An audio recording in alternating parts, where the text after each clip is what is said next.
Thank you for joining Jennifer Shelton Associates in our 2019 Webinar Wednesday series. We are coming to you live from downtown Washington, D.C. Our webinars are every Wednesday, and you can find the upcoming schedule on our website. Past webinars and all recordings are also on our website and on our YouTube channel, along with over 160 other recordings on federal contracting topics. All are complimentary. If you have questions for our speaker today, you can email him directly with the contact information you'll see on the last slide. All right, this is just a little bit about us. We are a Washington, D.C. based firm and provide services for federal contractors. This ranges from market analysis reports to proposal writing and also post-award compliance. More information is on our website, so please visit us there. We do offer newsletter advertising, so you can email this email if you'd like more information on that. All right, we're going to go ahead and get started. Our speaker today is Caleb Everest, and he's going to be covering maintaining compliance with OFCCP. Thank you for joining us today, Caleb. I'm going to go ahead and hand it over to you. I appreciate that, Mallory, and thank you to Jennifer Shelton Associates for the opportunity to provide this overview. Just want to make sure the slides are pulling up. Just seeing a blank screen right now. There we go. Okay, so yes, Caleb Everest, senior professional in human resources, about 8 years background in HR advisory for small and mid-sized businesses from government and commercial, but for the past 5 years, mostly on the government side, working with government contractors. And today we will go through, it's kind of a mouthful, the OFCCP, the Office of Federal Contract Compliance Programs. Say that fast 5 times. We'll go to the next slide and really start with, so who is the OFCCP? And simply put, they are a division of the Department of Labor that monitors government contractors. So just as OSHA is going to monitor safety, you have the Wage and Hour Division, you have the Equal Employment Opportunity Division.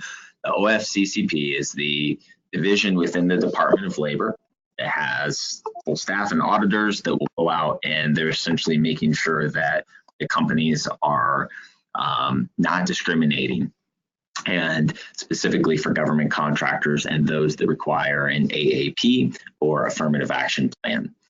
So there's really 3 pillars, if you will, when you look at what the OFCCP monitors or rules that have come about through the years. And the first being VEVRAA, so the Vietnam Era Veterans Readjustment Assistance Act of 1964.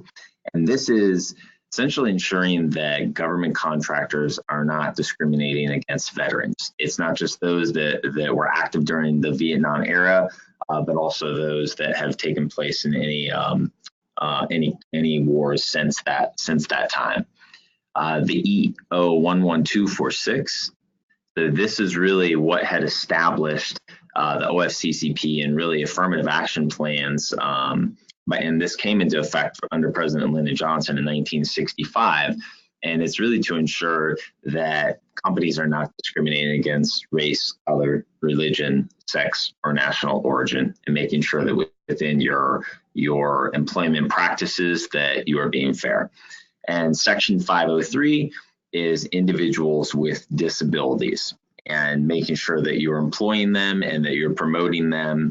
And part of the OFCCP is seeing that organizations are making a best effort to work towards a 7% utilization goal. It's not a mandate, but really a goal to make sure that they're hiring those 7% utilization of those with disabilities. And so when does this come into effect? When does this actually begin to apply to your company? And really, it's when you get to 50 employees and you have $50,000 or more in federal government contracts. And this does not have to be a prime contract. This can be, you could be a second tier, third tier subcontractor. But as soon as you hit that 50 employee mark, if you are a commercial company and now you win that first federal contract, or you're teaming up with someone that has a federal contract and you're a subcontractor, definitely need to make sure that you are putting an affirmative action plan in place.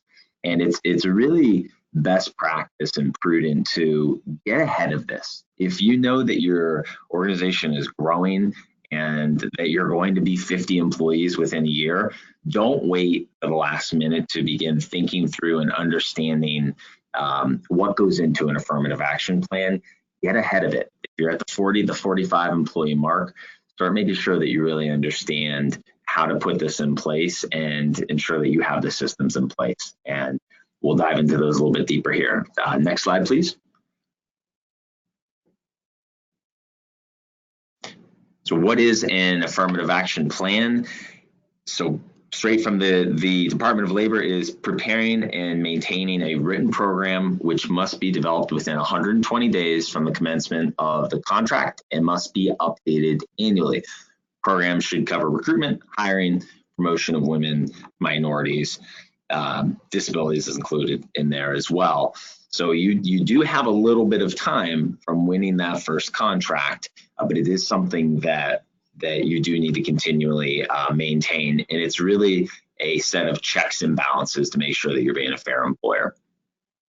So I want to go into, next slide please, some of the specifics, and in my role, some of the I think common practices that are oftentimes overlooked, especially for new organizations or even those that are well established, that can be pretty simple fixes and things to make sure that you're that are part of your regular hiring process. So applicant tracking and voluntary self-identification is, again, this needs to start, and this is really the first step of the employee experience and the onboarding. Even before someone is with your company, it's making sure that if you're 50 employees, you are giving them the opportunity to self-identify. And it's not a mandate. It's not saying that they have to provide you the information under Section 503, which is listing if they have any form of disability, but it is something that 2 times before that employee starts with your company. So first at the time of application, and this can either be managed, you can either download this form, CC 305, and the link is below so that you can see the actual form from the Department of Labor. You can use that exact form and simply combine that with your paperwork that you hand out to potential candidates. And many applicant tracking systems today will also have this feature built in. And the reason that this is important, and I say you get ahead of this and make sure that your company is doing this, is you need to show that you're collecting this data at the time of application. And then when you're extending a job offer to someone, at the time of onboarding, when they're starting with your company, you also need to give them a second opportunity. This also needs to be done when you really read the fine print. It also needs to be done on a regular basis within your company. And that actually comes down to every 5 years. This should be distributed to your employees to make sure you're giving them an opportunity to voluntarily self-identify. This came into effect about 4 years ago, may have been 5 years ago, and all part of that utilization goal. So another important aspect of maintaining compliance is, where are you sourcing candidates? There's a lot of great systems out there today. There's the Indeeds of the world, there's ZipRecruiter, where you can plug in the role and it just disperses to 15, 25, 100 different job sites. But when you need to maintain an affirmative action plan, you need to make sure that you are doing your due diligence to source candidates from military and veteran websites. So this could be a military.com, this could be local, state, or federal websites where veterans can apply. And you need to be able to prove your sourcing efforts and where candidates are coming from. So a big reason that when you start to get to that 50 employee mark, you should have an applicant tracking system in place. And again, most of these are going to show you where you're sourcing candidates and be able to break down the analytics. And it just makes it all that much easier and more turnkey to manage an affirmative action plan. Next slide, please. Okay, get even more detailed here with records that need to be maintained under an affirmative action plan and held on hand for 2 years. So 2-year cycles here. And so we'll start with job descriptions and job postings and advertisements. 2 different things. So the job posting is really what's giving a basic overview of the position. You may have some details in there, but the job description is something that is more detailed. that perhaps you're having new employees sign off on when they're starting with your company, which is a best practice to make sure you're setting proper expectations. It's making sure that those postings that you've had out there for your positions and the job descriptions, you have copies of those, and are they stored as well? Records of your job offers. I think that's one that most companies do. Then they have these on hand. They're giving a copy to the candidate and also maintaining this, but probably an easier one. Applications and resumes. Something else that most commercial companies, even those that don't have an affirmative action plan or aren't required to, are keeping in place, but definitely make sure that you are saving all of those. The one that typically gets thrown away or is in a digital format is these interview notes. And this is also where some form of applicant tracking system can really help if you can consolidate all of those notes from everybody that has a say within that candidate's process of interviewing. So making sure that all of those are in one central location is really the best way. Test results, and then written employment policies, procedures, and personnel files. So something that's pretty basic there, but it's just making sure that you're keeping these on hand for 2 years. You're not throwing these away, and really the best thing to do is to keep a lot of these separate. So it's to segment these, have your job descriptions separate from your employee personnel files, have your I-9s in a separate file, because the most common way that companies will file these is they will just take John Smith's personnel file and they will put everything under that one file, versus applicant tracking systems and versus even manual tracking systems to really have these things segmented in these respective categories. We can move on to the next slide, please.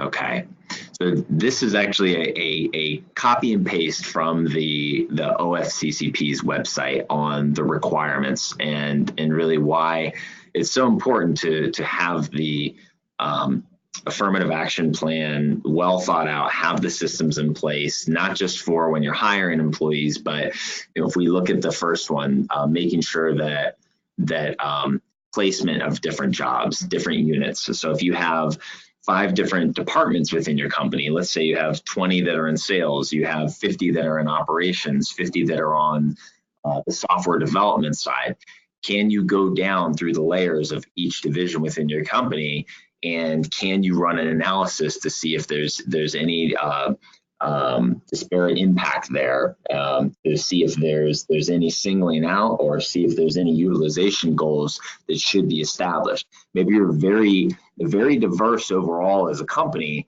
but if there's a division of your company that is not as diverse, then that should be a target area and where a lot of your practices should be employed in training really for your hiring staff within that division to make sure they're cognizant of the utilization goals and where the company currently stands. Same thing applies for terminations, for promotions. So regular activity that happens within any company, especially as you grow and you're promoting people, you're growing new divisions within your company. How often do you really look at and analyze those that are getting hired and promoted into new positions, and do you have the systems in place, or is it manual? Do you have to break that down by paper, Excel spreadsheets, or do you have systems in place?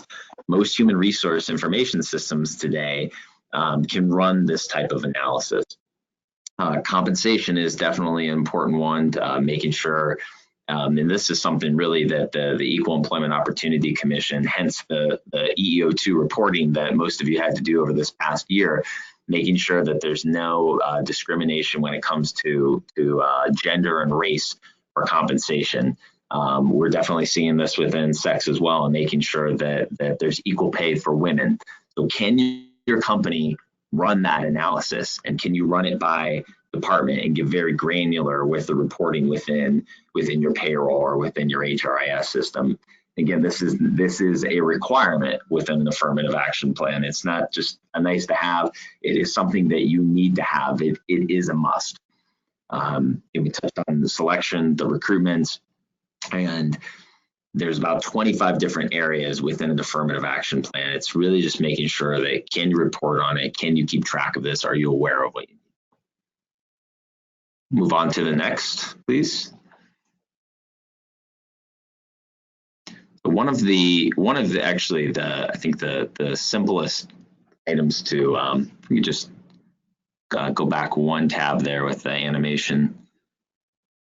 Actually go one slide forward. Okay, that's an error on my fault, but the top is supposed to read EEO1 reporting. And this is something that's required for private employers that have more than 100 employees. But when you're a government contractor and you have 50, you need to file your EEO1 report no later than September 30th of each year. And really the basic information that's going into this is breakdown of your employees by race, ethnicity, and gender for each of 9 job categories.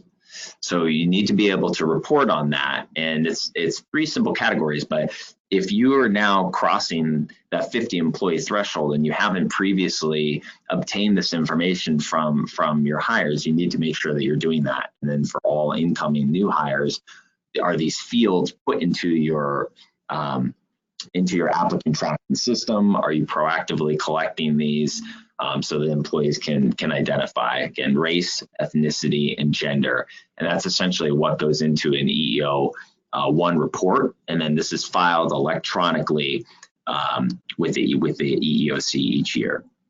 A simple one, and again, something to get ahead of when you're 40 employees, when you're 35 employees, it could be from day one that you start taking on different aspects of an affirmative action plan. Something very, very simple to do is putting the EEO tagline in your employment advertising.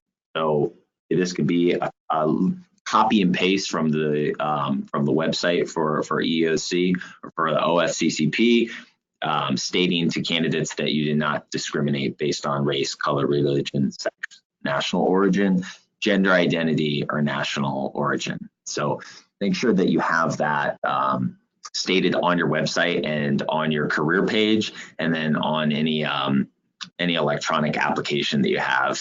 Again, an easy one to just copy and paste. If we go to the next slide, please.